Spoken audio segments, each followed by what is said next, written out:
guys hear that?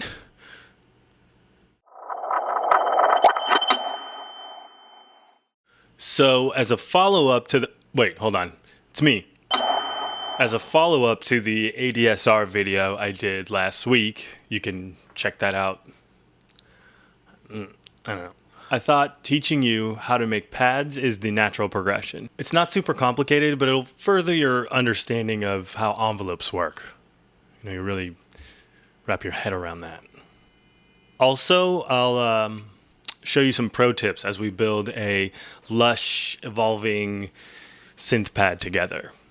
So, yeah. Oh, also, if you haven't already taken the chance to, please like this video if it's helpful to you, or subscribe.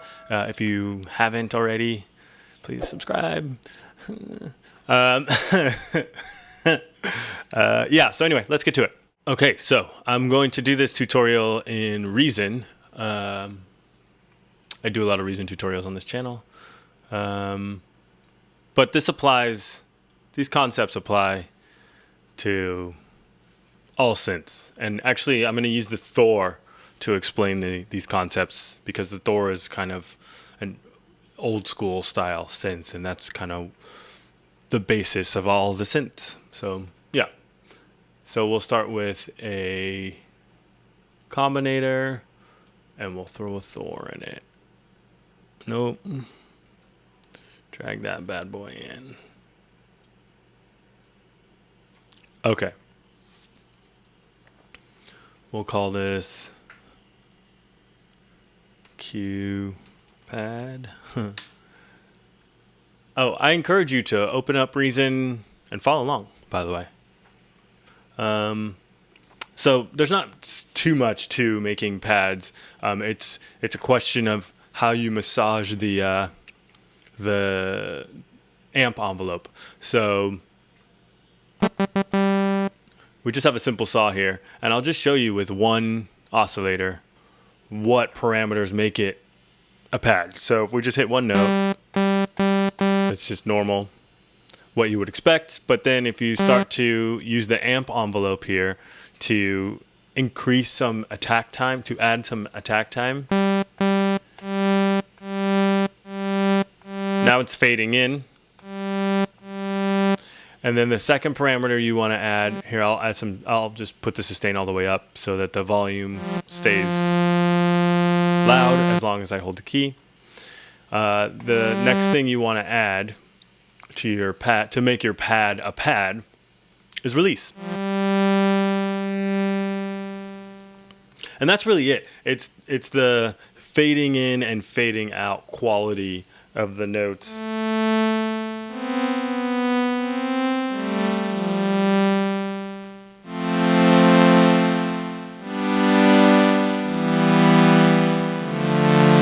That makes it a pad. Just played some chords there. Okay, so that's the basic concept. Add attack time and add release time. Play with it to your taste.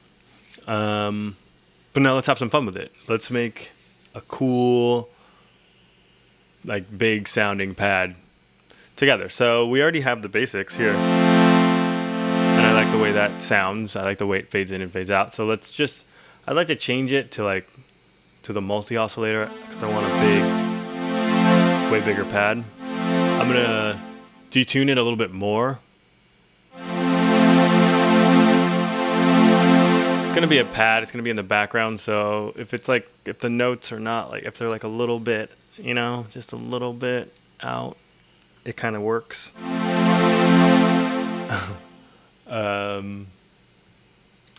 add another one. Why not? Let's get after it with a different wave shape. Maybe we'll put this one. Maybe we'll put this one a perfect fifth, which is 7 semitones up. Detune this one a little more.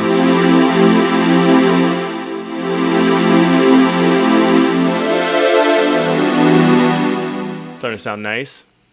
Drive the filter a little bit. Okay, I like that. So the next thing that would make it to add to a pad would be this chorus right here for sure, because pads kind of sit in the background of your tracks. So delay, chorus, reverb, time effects add depth. They make them fade to the background. So that's the chorus. God, that chorus sounds good.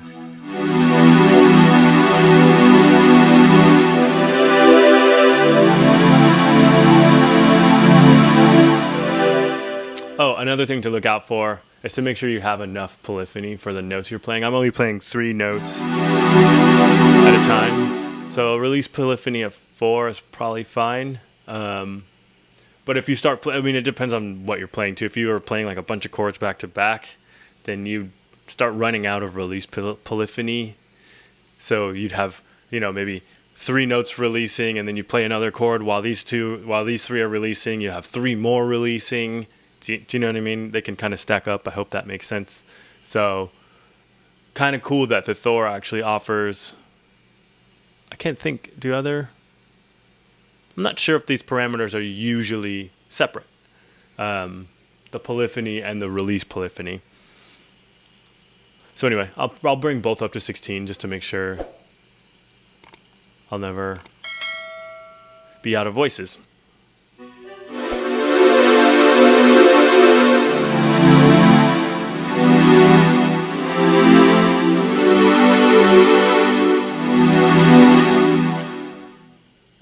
Okay, so to make this a more evolving pad, you're going to want to add some filter modulation. So let's do that. So on the Thor, and I like it like this actually, the filter envelope is hardwired. It's right here. On other synths, you'd have to go into the matrix and route it really quick, or on like a massive type synth, you kind of drag the thing to the thing, forget it. Anyway, on this one, it's hardwired. So this is your filter. It's set to a low pass. Oops. Gotta play some notes. So let's bring the filter right down, and then the envelope. This is the amount that this dial is for the amount that the filter envelope affects the filter frequency. Whew. Yeah. So we turn this up. This area has more of effect on this knob.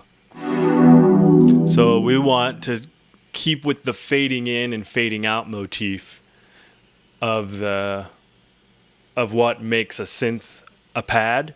We want to keep with that motif here in the filter. So we're going to add kind of a similar envelope.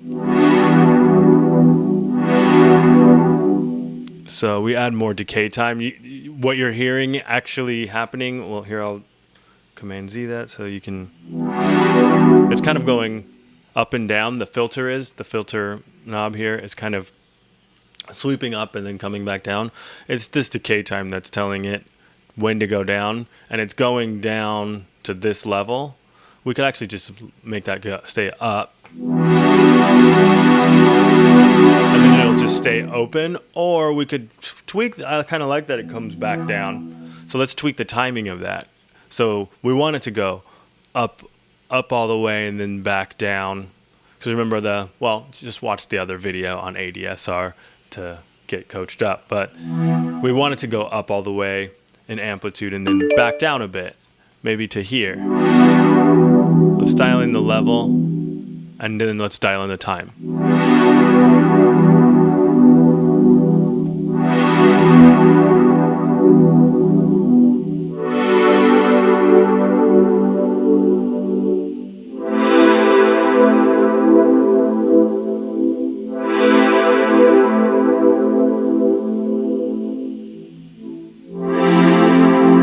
That sounds nice to me. So now the filter's sweeping up and sweeping down, all lazy and so that's adding some depth to this pad.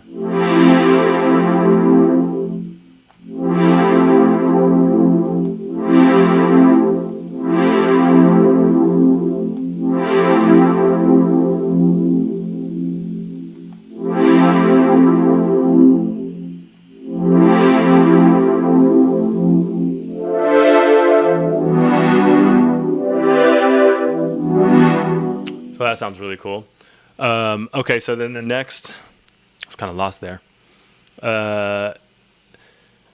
Next thing I would add is maybe let's see about some delay, maybe. You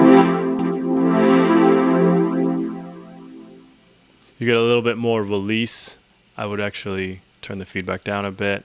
Tempo sync that bad boy. Something like that. Oops, those are some bad notes.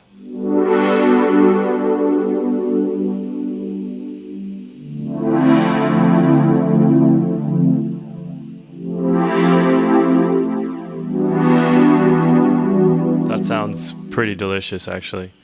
And then another thing, delicious? Another thing that I would add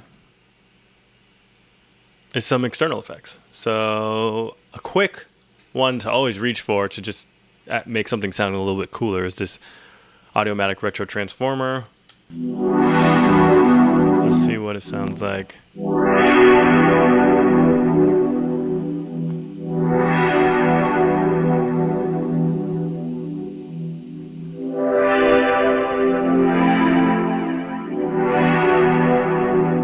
I don't know about you, but that sounds pretty saucy to me.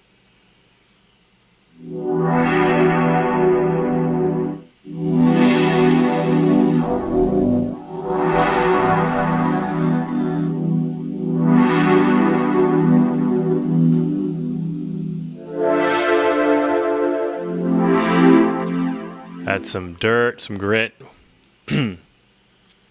Add some bit distortion. You get it. Anyway, so there you have it. A super easy, straightforward process to making synth pads. Obviously, if you pick different waveforms, you'll get different results, different oscillator waveforms, but we'll have a whole thing on oscillators, I think. But and messing around with the filter modulation. Was there anything else I wanted to show you? Oh yeah, here on the Thor here, there's something I would do in order to make it so that I can make this pad evolve over time.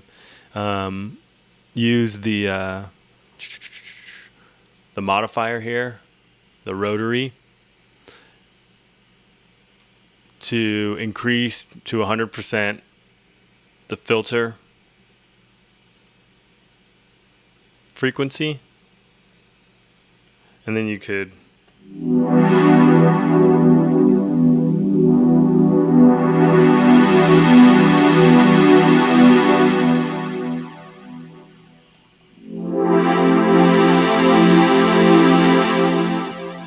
you know, when you're going into your breakdowns or whatever, you can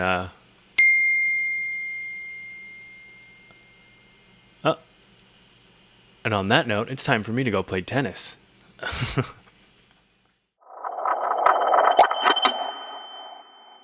Thank you so much for watching this video. I hope it was helpful to you. Yeah, when it comes to pads, just remember it's all about the attack and release settings for the most part.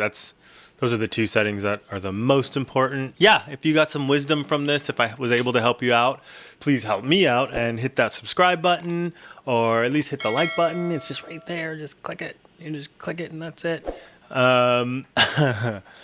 Yeah, thank you so much for watching, and we'll see you in the next one.